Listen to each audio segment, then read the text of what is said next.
सगळे त्यांना सोडवायला गेले, सगळ्यांना मारलेले. पण आता तुम्ही ठाम आहात का कारवाई? आम्ही ठाम आहे. जोपर्यंत त्या पोलिसांवर कारवाई कोण पोलीस अधिकारी आहे?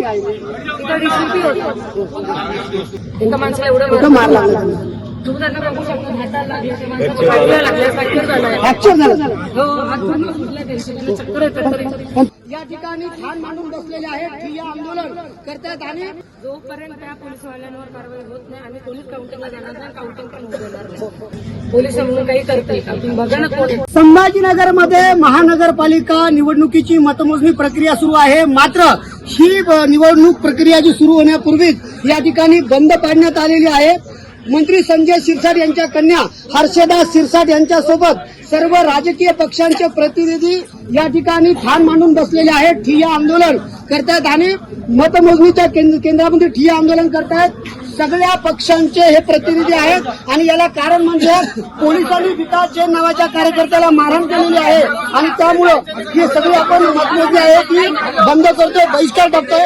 आणि आता या ठिकाणी 9:40 होत आहेत. 20 मिनिटांनंतर निवडणूक आयोगाच्या आदेशानंतर मतमोजणी सुरू होणार आहे. तुम्ही इथं बसला.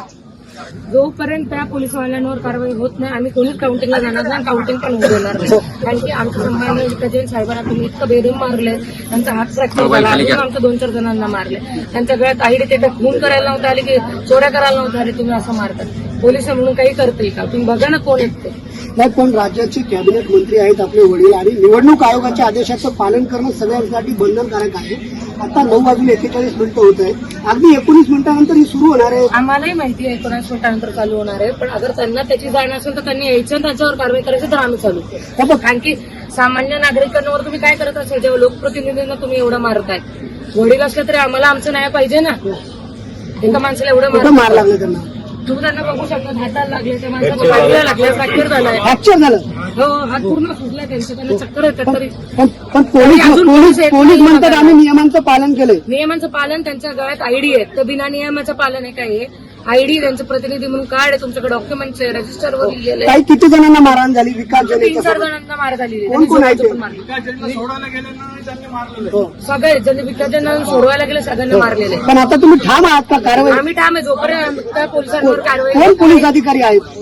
तिथं DCP होतं, सागर देशमुख म्हणून ते पोलिसवाले होते. त्यांच्या साहित्य आता तुमच्यासोबत हे ठिय्या आंदोलन कोण कोण करते? हे बरेच विरोधक सगळे पक्षाचे कार्यकर्ते बसले की कोणावर अतिशय मोठी बातमी आणि घडामोड म्हणावं लागेल. या ठिकाणी मतमोजणीची प्रक्रिया सुरू होण्याआधीच हे संपूर्ण सर्व पक्षाचे कार्यकर्ते या ठिकाणी बसलेले आहेत. त्याच्याकडे महापौर राहिलेले आणि शिवसेना पक्षाचे मोठे नेते आहेत. एवढ्या मोठ्या नेत्याला जर का अशी मारहाण होत असेल तर आमच्यासारख्या जनसामान्याला तर हे चिरडून टाकतील. अतिशय चुकीची आणि निंदनीय घटना या ठिकाणी घडलेली आहे. आमची मागणी आहे की तात्काळ या पोलिसांची जी गुंडशाही चालू आहे आणि उमेदवार जे त्याचे लोकप्रतिनिधी असणार आहेत त्यांच्यावर दडपशाही चालू आहे, यांच्यावर तात्काळ कारवाई झाली पाहिजे ही सर्वांच्या वतीने आपल्यास विनंती करतो. पुन्हा एकदा कॅमेरामॅनला या ठिकाणी विनंती करेल की हे सगळे जे आहेत ते आंदोलनात बसले. हा जो कार्यकर्ता आहे तो या ठिकाणी शिरसाट यांचा कार्यकर्ता आहे आणि त्याला पाठीमध्ये कशा पद्धतीने मारहाण झालेली आहे आणि याचा संताप म्हणून हर्षदा शिरसाट हे आता मतमोजणीच्या प्रांगणामध्ये आंदोलन करत आहेत आणि त्यांनी ही संपूर्ण प्रक्रिया जी आहे ती या ठिकाणी बंद ठेवा, आधी गुन्हा दाखल करा अशी भूमिका घेतलेली आहे. महाराष्ट्रातील सर्व बातम्यांचे विश्वासार्ह व्यासपीठ